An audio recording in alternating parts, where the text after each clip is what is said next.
Tokyo Olympics में हर देश के खिलाड़ी एक मेडल जीतने के लिए जी तोड़ मेहनत कर रहे हैं, मगर क्या आपने कभी सोचा है कि इस बार टोक्यो ओलंपिक्स में दिए जाने वाले गोल्ड, सिल्वर और ब्रोंज मेडल्स कैसे बनाए गए हैं और कैसे इन मेडल्स को तैयार किया गया है। आपको हम बता दें कि इस बार इन मेडल्स को काफ़ी अनोखे तरीके से बनाया गया है। इन मेडल्स को पुराने इलेक्ट्रॉनिक्स वेस्ट जैसे कि मोबाइल फ़ोन, लैपटॉप को रिसाइकल करके बनाया गया है। इसे टोक्यो 2020 मेडल प्रोजेक्ट के तहत बनाया गया। साल 2017 से लेकर 2019 तक इस पर काम चला, जिसमें जापान के लोगों से पुराने पड़े इलेक्ट्रॉनिक्स गैजेट्स को इकट्ठा किया गया और इन गैजेट्स को इकट्ठा करके इस बार का मेडल तैयार किया गया। मेडल का निर्माण करने के लिए पुराने गैजेट्स को रिसाइकल करके उनसे 32 किलो सोना, 3500 किलो चांदी और 2200 किलो तांबा निकाला गया, जो अब ओलंपिक्स के चमचमाते मेडल के रूप में हमारे सामने दिखाई दे रहा है।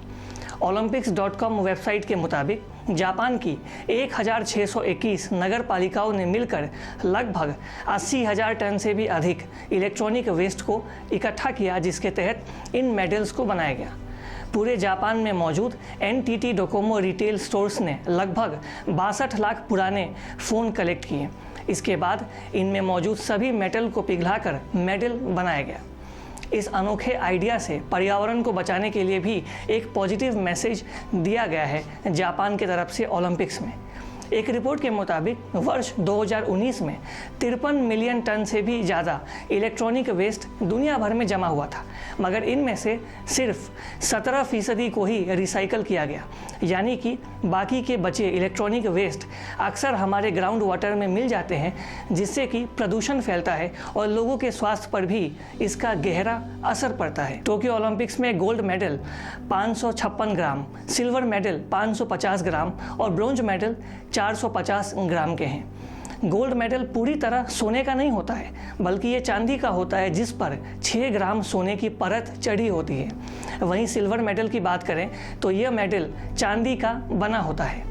अगर ब्रोंज मेडल की बात करें तो ब्रोंज मेडल 450 ग्राम का है, जो 95% कॉपर और 5% जिंक से मिलकर तैयार हुआ है। मगर जापान के इस अनोखे तकनीक ने अब पूरी दुनिया को हैरान कर दिया है और पूरी दुनिया में जापान के इस कदम की तारीफ हो रही है, क्योंकि जापान का ये कदम ओलंपिक्स में न केवल पर्यावरण को लेकर बल्कि लोगों को भी पर्यावरण को लेकर जागरूकता फैलाने में सहायता कर रहा है।